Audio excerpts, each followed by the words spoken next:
how question of the day is, how do you know when it's time to fire a client? And then once you figure that out, how do you actually go about doing it? If you have a how question of your own, or you want to share a story of where you've had a chance to fire a client or thinking about it, you can reach us here in the studio. We're here every Monday from noon to 1 p.m. Eastern live. The phone number in the studio here is 440-946-9468. Again, that's 440-946-WINT. If you prefer to do it via email, you can try that at radio@maximumvp.com. Or head over to our website. We've got maximumvp.com/how. There's a nice little form there for you to fill out and submit your how question to us. Well, there are a lot of ways to get hold of us. There are. Yeah. Trying to make it easy for people, you know. That's good. Yeah, that is good. Glad we're doing it, Adam. It's good. All right. So our how question. We were sharing a little story with a business owner I met recently who I actually made cry over beers, which is not always a good thing, but I didn't mean to do it. I just asked her the last time she's fired a client, and it led into this topic in terms of how do you know when it's time to fire a client. So before the break, we were kind of giving some background on that, and I got to the point where I helped her understand that this client needed to be terminated because of the baggage that not only that she was carrying around with her, but also the rest of her team was too. Because the chances are you have a bad customer, it not only impacts you, it impacts your team, impacts the overall business. Well, you're going to get to this point, and that's what are the telltale signs that this customer has to be fired? Well, just like bad employees, right. or employees whose skills have been diminished. Isn't that what? Somehow they got to go. That's right. They aren't fitting into the organization. So, same principle. What happens, Adam? Well, I think one thing is if you're talking about that customer a lot, chances are that's a good sign that there's something going on there, right? If you're talking negatively about them, yeah. All right. If they're being unreasonable, okay, or if you've agreed to one thing and they're asking for something totally different, and they keep pushing, and the problem, the fault is always yours versus theirs. There's usually some shared responsibility here. Very demanding. Don't want to really pay for it. Don't really take your position. Don't even really seem empathetic. It's just what they want. They're paying the bills. The customer's always right. That hard-ass approach, right? Which we don't like, and that's usually the big signal that something's wrong. All right. Or they're doing work they aren't paying for. That was the case here too. Again, they paid some money up front, but then they'd done a bunch more work and they weren't. They're holding back payments. Even smaller payments is holding back in order to kind of make a point. And so all the things you would kind of list out and say, hey, this is what makes a good customer. It's part of what we do with many of our clients, especially early on, is helping them to define what a good customer looks like. And then the flip side of that, to your point, Jack, is what does a bad customer look like? Because we all have them. And again, everybody's been through this. The question is, what do you do about it? You start to recognize. And you do have to do something about it. You do. I mean, it's surprising how many companies won't face that up. And circumstances will push that decision. But you got to make a decision on that. Again, the owner will often try to take it on his or her shoulders, okay, and say, I'll deal with the problem. But what usually happens is, again, you have folks on the front line who are dealing with this customer as well. And so if they're being abusive, what does abusive mean? Again, they're pushing things. They're constantly after you.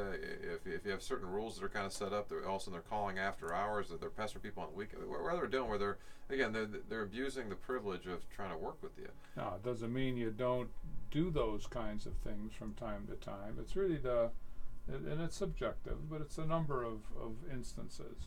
Demanding, calling it. They keep hours on the weekend, so they expect you to do that too.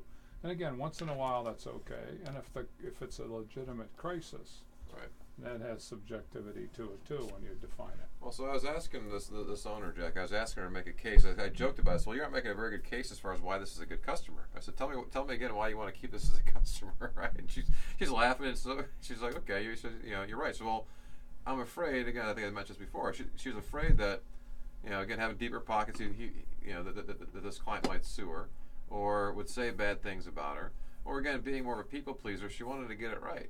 When you have a high I, or even S is a time, especially high eyes. What does a the high I eyes. mean? Okay, so You outgoing. St. Ignatius High School. That could be good. So the outgoing people Boy, person. they should have gone to St. Edward with an E. No. So outgoing people. So they want to be people pleasers to a certain extent. That's a big part of it. And so they feel bad when somebody's not happy with the job. You're talking about DISC. Yeah. Yeah. Yeah. That little behavior science tool that we run everyone through. Why don't you take a second? I know you're on a roll here. That's okay. But, So D's, I's, S's, and C's. So the D's, as I was mentioning in the prior segment, are those kind of dominant, driving, demanding folks. The I's are no more as those influencers. Those are the folks that kind of come to the front of the room, get you all pumped up. They're the stereotypical salesperson. The S's are those steady or stable folks. The folks people come to with all their problems are kind of very calming influence. And the C's are those kind of conscientious or compliant folks. Things have a certain way of being done, a certain process, and doing things, crossing the T's and dotting the I's, so to speak. So those I's are those influencers. so the Again, whole they're very world population, the whole world They all fit population could be put in one of those four quadrants. That's cool. All right. And so I was using this to help her understand what was going on. Her being an I, wanting to, the I's can have 100 people in the room. If 99 of the people like that person, and the one person doesn't, they're going to spend all their time with that one person who doesn't, saying, "Well, they don't really get me. They haven't, they don't understand me, or maybe there's misinterpretation." All this energy, all this energy is there, and she started to admit that she's been losing sleep about this stuff, up sick, just say all the things that she's trying to burden on her own shoulders, not recognizing that her team is also burdening some of this stuff, and so it's now starting to weigh down not only her, it's weighing down the business. And Jack, from a customer size standpoint, it wasn't like this customer was 90% of her business. This was maybe 1%. It's a small piece of it, right? So from an overall perspective standpoint, not lose perspective from that standpoint, as far as you're going to lose some, right?